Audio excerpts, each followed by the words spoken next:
The EP Podcast. Heard everywhere podcasts can be found, and always at theeppodcast.com.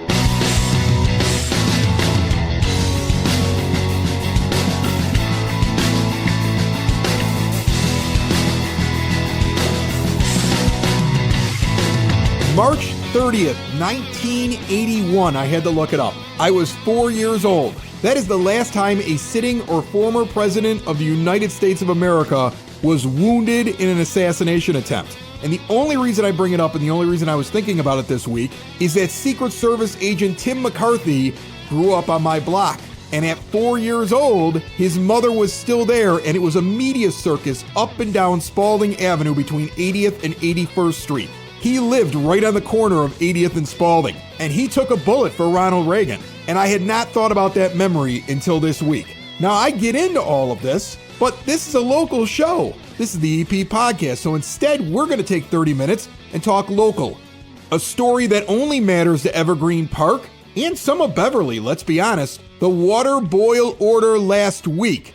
We're bringing in the expert, the number one person you would want to talk to find out everything about your drinking water and what happened. The complete lowdown here in moments on the EP Podcast and our monthly Health Corner check-in with OSF Little Company of Mary. We're talking with a wound care specialist about a very unique clinic available to you here in the EP. This episode and every episode of the EP Podcast brought to you proudly by the First National Bank of Evergreen Park.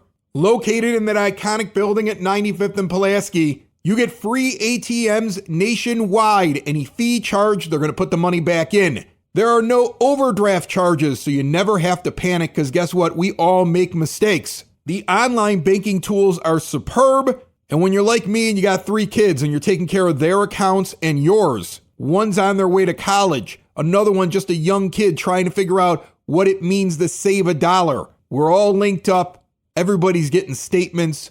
I'm able to transfer things quickly. I do my business banking there as well. You should check them out. First National Bank of Evergreen Park, corner of 95th and Pulaski, member FDIC. Sitting down here at the 9-foot homemade oak bar, we have Mike Ward. He's with Evergreen Park Public Works Water Management, and he's the perfect guy to bring in here because there was a hubbub just recently about a boil order in the EP. How are you, Mike? Good. How are you, Chris? I'm good. I appreciate you stopping by and talking with me. Yeah, no problem. So I kind of got this because I think you and I had a conversation once. You came over here and tested my water, which was like a random test. You do that from time to time. You'll stop by houses and you'll be like, hey, we're just making sure everything's going well and doing the individual houses. Is that how often do you do that?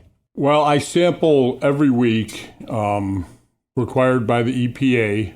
And those are routine samples. What I did here was come over after a water main break on 99th Street. That's right. I remember that now. You came in and you were like, I just want to double check a couple of houses individually. You were getting good readings like overall. Yes. But you were like, just a precaution. I want to make sure everything's okay. Yeah. Just to take a special sample, additional sample during my weekly sampling. If there's a main break and it's bad enough where they have to throttle down valves, I'll try to take a sample between the distance that the valves were turned down. So in this case, it would have been like half a block on 99th Street. Probably from Turner, actually may have been the block, without looking at our atlases, Spalding to Holman. Yeah. So this length of water main, in between those valves, I would have wanted to take just a precautionary sample. It felt like you had sampled and done what you were supposed to do, and you were doing extra work when you stopped by. That's what it felt like. I mean, I remember you left, and I said out loud, I was like, I felt like he had already done what he was required to do, and he just wanted to be sure, so he was doing extra for some of the residents. Right. We just try to go out just if there's a main break, and we just want to sample. Just to be certain that there aren't any issues. I like that. I'm gonna be honest with you. I'd be worried if you just did the minimum. Yeah. And it's my water, for crying out loud. That's right. I'm one of those people that I'm a tap water kid. I'm a child of the well. 80s. I grew up in Chicago nearby Evergreen Park. I've been here now for 18 years. And I'm a tap water family. We don't keep a lot of bottled water around. I keep it for the guests Same way. sometimes. But I drink the tap water. We use the tap water to boil, to cook food with. So it's important to me that I feel like it's safe. Now, Chicago provides to Evergreen Park, correct? That is right. Okay, yes. so Evergreen essentially is paying Chicago to bring the water in. I'm sure that comes out of our property taxes or some kind of bill somewhere. It might actually be, if I'm not mistaken, I get a water bill every 3 months, right? That's correct, yes. That's what I'm getting. Okay. So, and then we're kind of beholden to what they're charging the village, right? I mean, it's kind of like they look at us and say, hey, we have all the water. This is what we're charging you. Yeah. They do all the treatment. What I do is just add additional chlorine, after the water. So there's a little extra that Evergreen Park Yeah. gets. What is the purpose of that? Because I hear chlorine and I think to myself, well, I put a lot of chlorine in my pool, but I wouldn't drink it. Right. It's a disinfectant. Just kills bacteria that may be present in the water. So Chicago does all the treating, adds fluoride and does all the... You go on Chicago Water Management's website and you can see what the comprehensive chemical analysis is that the Chicago Water Management does on the water. If you're interested in that, and even chromium-6 is another, problem chemical that is people are concerned with. Showing up in water. I want to get into that in a second. Let's get to the boil order thing, though, first, because I know people are curious about that. So you correct me if I'm wrong. Evergreen Park's getting their water from Chicago, but it doesn't all come through one singular pipe. It's being fed. Different areas are getting it fed from different pumping stations in Chicago, correct? That is right. All right. So there is that one section is to the east of Evergreen Park, okay, right up against Beverly. And that boil order was mostly Chicago and a very small strip, very important strip still, of Evergreen Park. But that's coming off of one station. And I remember a few years ago, there was a problem with water pressure from that Chicago station. And because the water wasn't pressurized enough, there was a chance that contaminants could get in. And that's why there was the boil order a few years ago there. Is this the same thing? Yes. It just, whatever happened with the city at the Roseland pumping station caused pressure to drop enough to where Chicago Water Management, consulting with the Illinois EPA, thought it would be a good idea to just issue that boil order for the areas affected, which were Beverly, Morgan Park, and Auburn Gresham.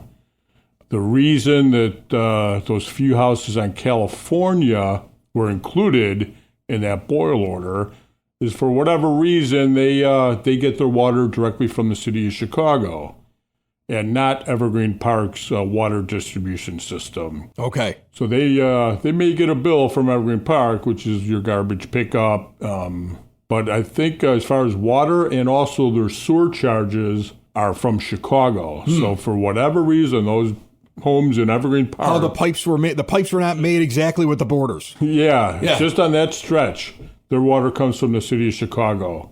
So those few homes in Evergreen Park were affected by the boil order. So explain the pressure thing to me, because I had somebody ask me about it. Sure. Because I was trying to tell somebody, I was like, I think this is because of pressure coming out of a station. It's over there, because I remember that from a couple of years ago.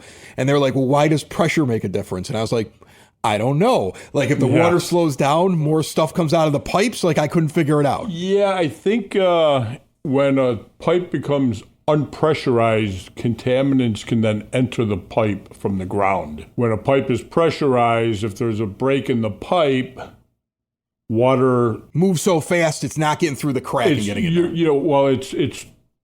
It's escaping the pipe, not allowing anything into the pipe as long as the pipe is pressurized. Oh, so here I'm getting this now. So I'm picturing, let's say we have a stretch of pipe. It's an old pipe. It's been under there forever, because you have to think about the infrastructure of this entire city is old. I just had the pipes in my house redone.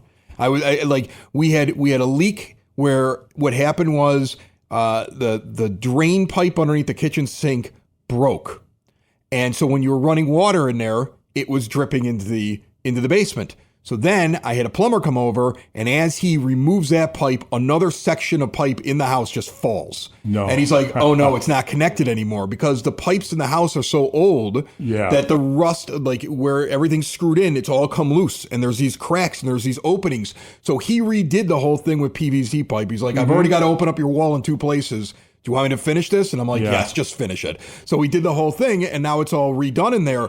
But he's like, this is going to happen to all these houses, and this is what's going on underneath the ground. So what you're describing is there's a possibility that some of the pipes that are part of the infrastructure, either in Chicago or moving in Evergreen Park, may eventually have wear and tear, and you'll have these cracks. If there's so much pressure, water's going out, so contaminants can't get in. When the pressure drops, now all of a sudden the contaminants can get in through the cracks. That's I guess, a good layman's explanation. That's a podcaster's explanation. Yeah, no, that sounds great. It sounds great to me. Yeah. Yeah, like, works for me. Yeah. So, I mean, I guess in the end, when this is identified, like, people are always like, well, did we get notified quick enough? It sounds to me like this is something where it's impossible to know immediately when it's happening. It's something that Chicago's seeing it. We have to rely on Chicago identifying it. Then they're checking with the Illinois EPA. Then they're issuing an order. Then you guys have to catch that the order's out there and it covers those, because sometimes I wonder whether or not they even communicate it directly to you, or if you're finding out because you get the same alert the rest of us got. Like, my iPhone went off. Yeah, I did get those alerts. I think I was in the office or in the pumping room when my phone alerted me to this boil order that I already knew was happening. Yeah. And so, but it also sounds like they issue that because they're like, there may be a problem. Not exactly there is a problem. That's right. They get close to it. You want to make sure that, that what they said, just be cautious.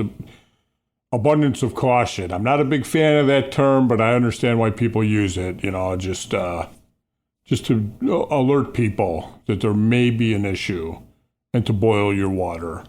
And Evergreen does treat the majority of the village, but that little section doesn't go through our pumping. I think it's that's a Chicago. It's essentially you're getting Chicago water.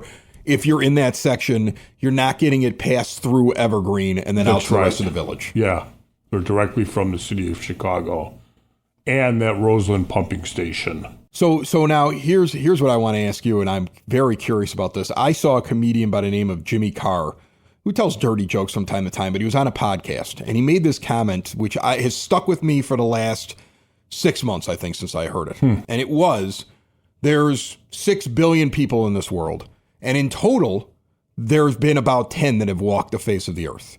And we are part, in this day and age, we are living better than any of those other billions of people ever lived. Because it doesn't matter if you're in a small trailer park in the middle of the country, your water's better, your food's better, your way of life is better, you get more heat, you have more protection from the elements, you have doctors that can cure things that they couldn't cure. We get upset because we see things on social media like, I don't have what that guy has. But in reality, we're all living better right now than people even 50 years ago were living, no matter where our social status is. And I thought that was a brilliant way to put it, because there's so much negativity in the world. But building upon that, the water is, in my mind, I would think, cleaner than it used to be. On the other hand, more chemicals have been introduced into the ground. You get people spraying with their weeds and stuff like that. You're a guy who evaluates water. What do you think about water quality right now compared to previous decades? Well, just I grew up a block away from the Cal Sag in West Pullman, and water was always taboo. So maybe that's why I'm not the best swimmer. You wanted to stay away from water. Didn't want to get in there. But, no. But I think what the Water Reclamation District has done with those aerators, what is it, Harlem and along, and I think there's one in Blue Island, there's one out in Lamont, I think, where pump the water into a waterfall and let it cascade back into the Cal Sag, and it helps aerate the water. I know Mayor Daley, Sr., wanted to clean up the Chicago River to make it fishable at lunchtime. Not a big fisherman, but, I thought that was pretty cool of Mayor Daley, Sr., to want that for downtown workers to be able to go and throw a fishing rod into... Yeah, that'd be great. Yeah. One thing with the sampling I've done, it's the UCMR 5, and that's for forever chemicals. And UCMR stands for Unregulated Contaminant Monitoring Rule. And that's that stuff that people spray on their weeds, right? Is that an easy way? It's plastics, I think. Plastics, okay. Yeah, more. And so this was the fifth cycle of UCMR 5.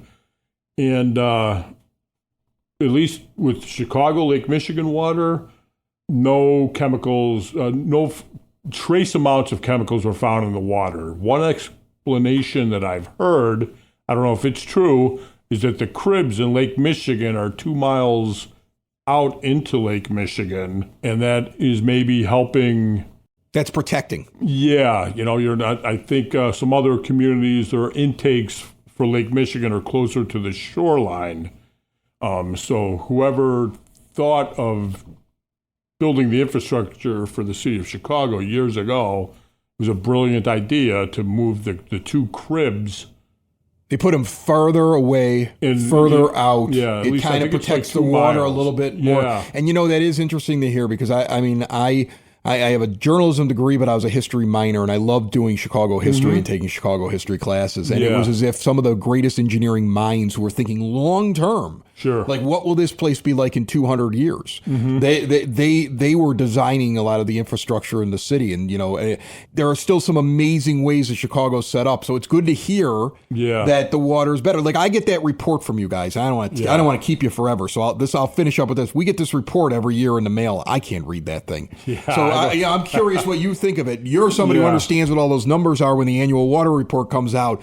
Give it to me in the simplest terms in like 30 seconds. Like, water's good, water's not so good. Water compared to other areas, is it better here than other places? I'm like you. I'm a tap water drinker. I rarely drink bottled water. I think Lake Michigan, the Great Lakes, we're fortunate to have that resource here. We're fortunate, the fresh water source. I love Lake Michigan water. I would prefer drinking that over anything that's in a bottle. I think even the city of Chicago water meets better requirements than what's inside of a bottle. What's inside of a plastic bottle. What's inside of your stuff you're buying in the store. Yeah. I'm going to tell you something right now. That's probably more important to me than anything. I'm smiling right now. If the guy who's treating the water, who understands how the water works, says, I'd rather drink your tap water than the bottled water you bought in the store because I know what's in the tap water. Yeah. That makes me feel better. Yes. You made me feel good today. Yeah, you did. I was like, I want to talk about the boil order, and now you're walking out of here, and I'm like, whew. I'm happy with the tap water now. I feel smart because that's what I drink. Yeah. Mike Ward from Evergreen Park Public Works, Water Management. Thanks so much for stopping by. Yeah, no problem. If you want to do it again, we'll see how things go. Cool. In the future. Thank you, Chris.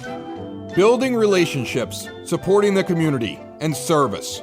These are the things that Country Financial stands for. They're more than just an office you may pass by as you drive through Evergreen Park. They're neighbors who lend a helping hand and support the fabric of your community, including charitable organizations, sports, financial education, and civic organizations. And since Country is already your neighbor, they want to get together and chat. Call your local Country Financial representative, Mike Thauer, today at 708-425-1559 to talk about the things that are important to you and how he can help you protect them.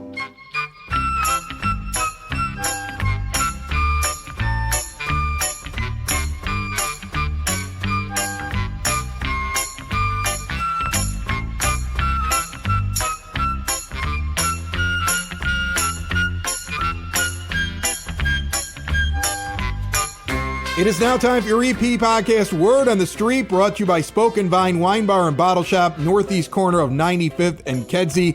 A great establishment to go in, date night, get out with your friends, get away from your kids. It's 21 and over. Try one of the many wines they have from all over the world. The menu is ever changing. Get yourself a big old glass or get a flight, try a bunch. Try the food. It's incredible. See more at SpokenVineWines.com. The Evergreen Park Public Library is hosting a teen murder mystery party based on the book One of Us is Lying. Friday, August 9th, kicking off at 5 p.m. 6th grade through 12th grade, you have to register in advance. This is a murder mystery game with a twisted version and a new ending in case the kid has already read the book. Register online at evergreenparklibrary.org. This Thursday, check out the Farmers Market. Lots going on there. It's every Thursday, 8 a.m. until 1 p.m. at 89th and Kedzie Yukich Field here in the EP, but they're also adding a shredding event here on July the 18th. 2 box maximum, but everything from your tax returns to bank statements, canceled checks, personal documents, pictures, just 2 boxes. Just bring them over and have them shredded. Get them out of your home. 9 a.m. until 11 a.m. during the farmers market. And you can also meet the village this Thursday. The folks that run things are going to be out there saying hi and answering questions, including Mayor Kelly Burke and Village Clerk Kelly Duffy. I know they are scheduled specifically between 10 a.m. and noon.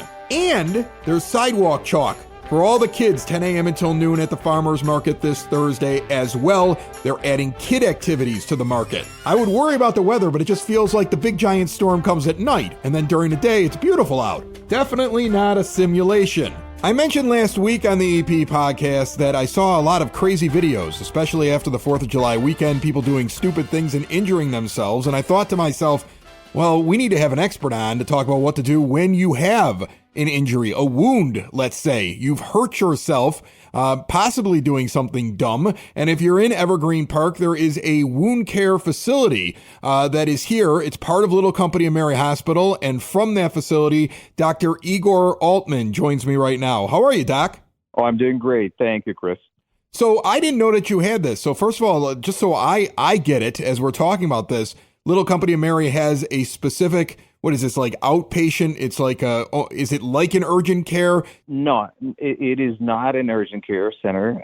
It's not even like an urgent care center. We don't see people urgently, but we do treat wounds that have been there for a while and have been previously seen by urgent care centers or emergency rooms. So if somebody hurt themselves and was seen by emergency room or an urgent care center, then a further follow-up can be done at our clinic, and then we'll definitely take care of the healing process. Okay, so this is interesting. I have a 9-year-old that when he was, I want to say, 5 or 6 years old, went up to the park and his sister walked him up there. She's about to go off to college. So she's a teenager at the time. You know, she had taken some babysitting classes and she's like, I'm going to take him up to the park for a couple of hours. And they're up at Klein Park and he falls and hits his head off of a metal step. And he opened up a big gash in his head. I mean, I remember when she called me from her cell phone, she was like, I need help right now. And somebody had called an ambulance. He had a big, giant gash over his eye. And when I got a look at him as he was on his way to the hospital, it almost felt like I could see his skull. Like, that's how bad it was. And he's okay. And they took care of him. And she knew in the immediate moment to apply pressure. You know, she kept her head throughout the entire thing. Now, afterwards, after they've taken a look at him, we would go then to your facility if we wanted to follow up because we want to make sure that heals properly, correct? Exactly right. So because the initial response to an injury like that would need to be some imaging studies and neurological exam to make sure that there's no concussion and there's no fracture.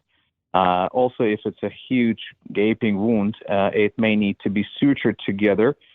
Something that can be done in the emergency room. And the emergency room also has a capability of consulting different specialties to assess the wound and provide urgent care. And then afterwards, certainly then we can see the patient, we can take care of the aftermath and guide the patients with their healing process, yes. Is the main thing you're working on the idea of we want to prevent scarring, we want to prevent infection? In terms of preventing scarring, it's a loaded question. We unfortunately not always it is as feasible as it seems. Scarring will form one way or the other, but definitely control the infection, control the drainage, control the smell, control the pain, and provide guidance.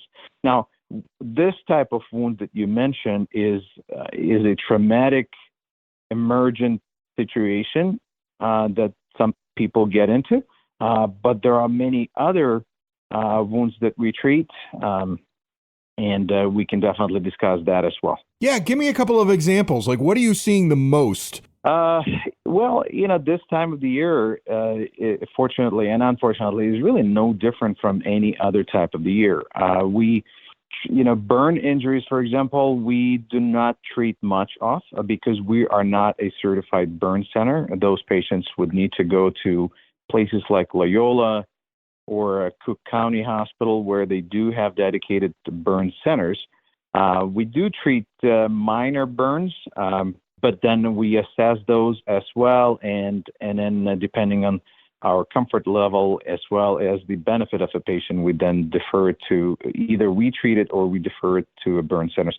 But the other ones that we treat, and it's pretty much everyday thing, is diabetic foot ulcers. We treat venous leg ulcers. In fact, venous leg ulcers are the most common ulcer on the leg in the community.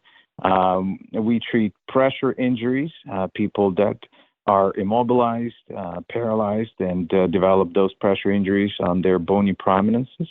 Things like atypical wounds like vasculitis, calciphylaxis,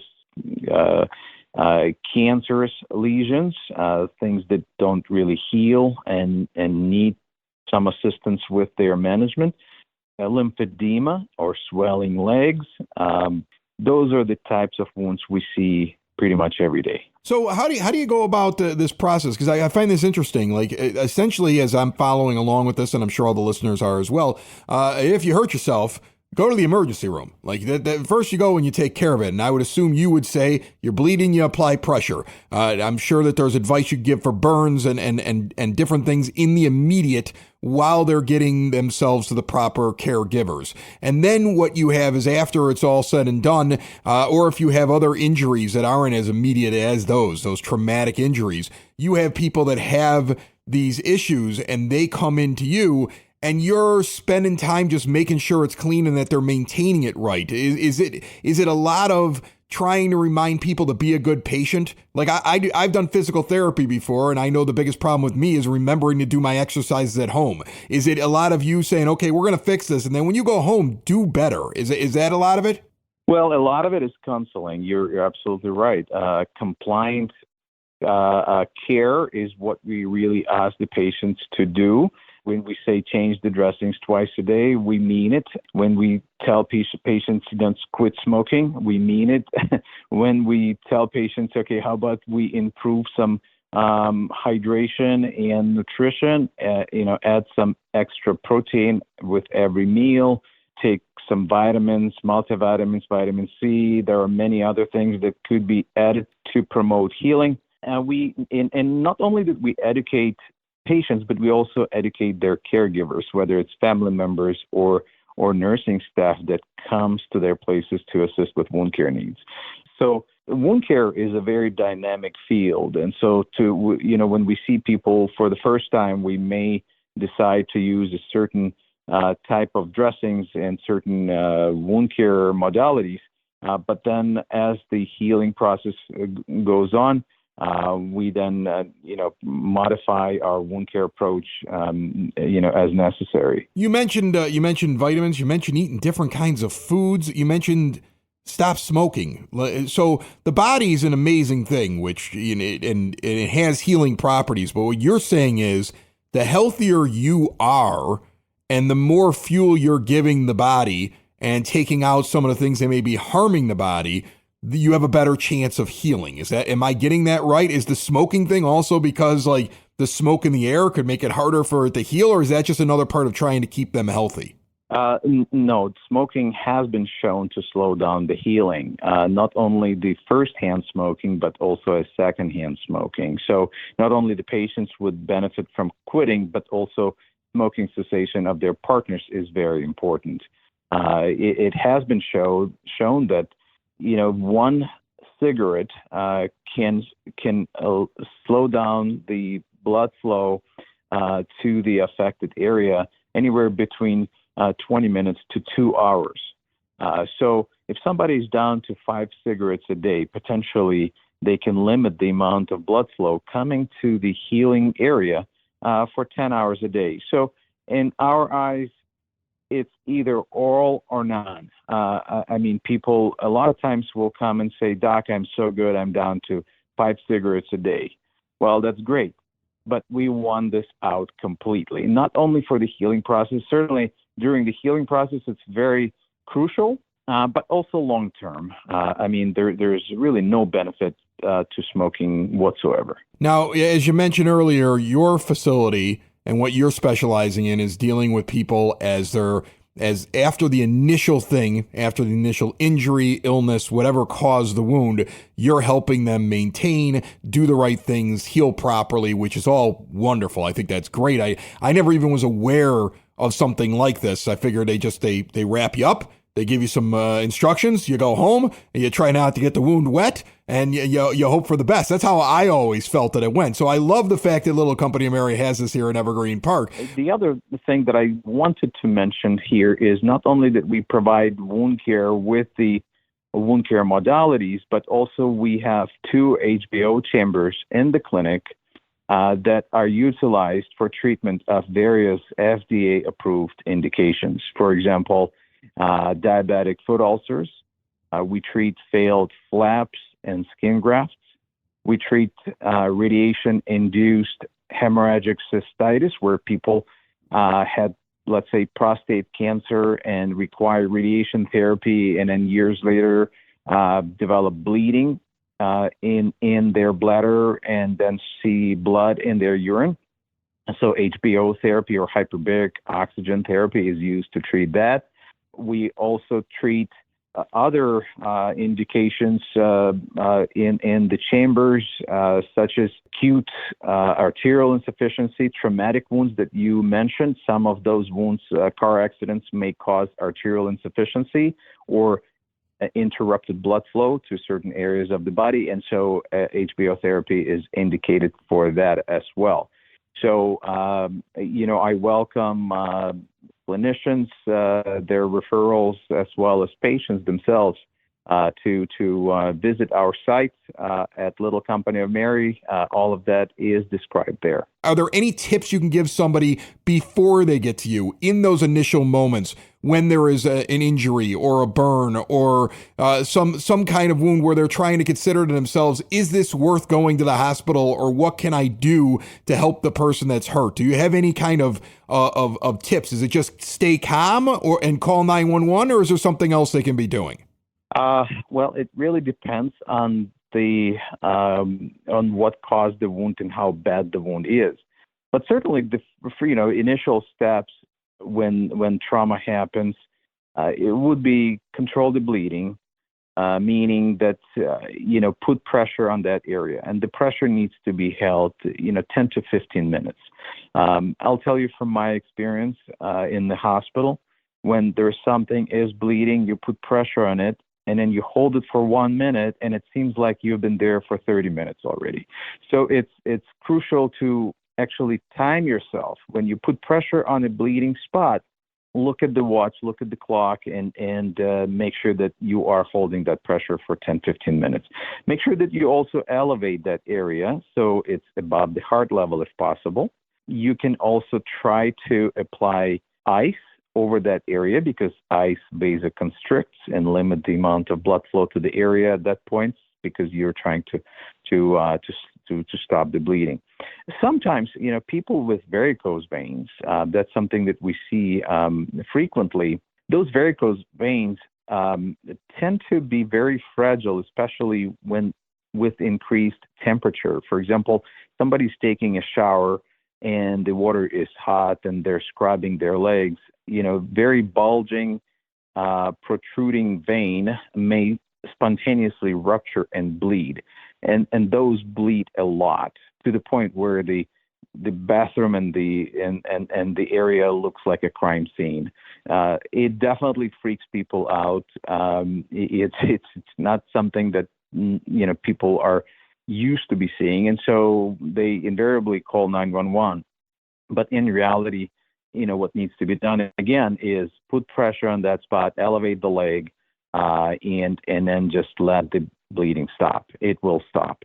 And then definitely see one of us, and then we can then guide them through, because there are certain tests that may need to be done, like venous reflex ultrasounds. We need to check arterial flow. making sure that the blood flow is coming down to that area.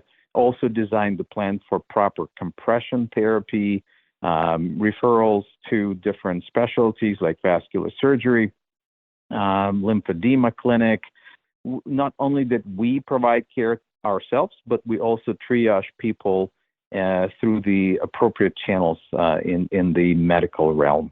Dr. Igor Altman, he's an associate professor of clinical surgery and family medicine. He is part of this wound healing tissue repair, this great facility that is open during the week over at Little Company of Mary, OSF Little Company of Mary here in Evergreen Park. And I'm sure he avoids all of the videos that pop up in my social media of people accidentally blowing themselves up because he's seen enough of it. Right, Doc? Quite a bit, yes. Thank you so much, Doc, and thank you for all you do. Thank you, Chris. It's the EP Podcast, all things Evergreen Park. It's the EP Podcast, Evergreen Park.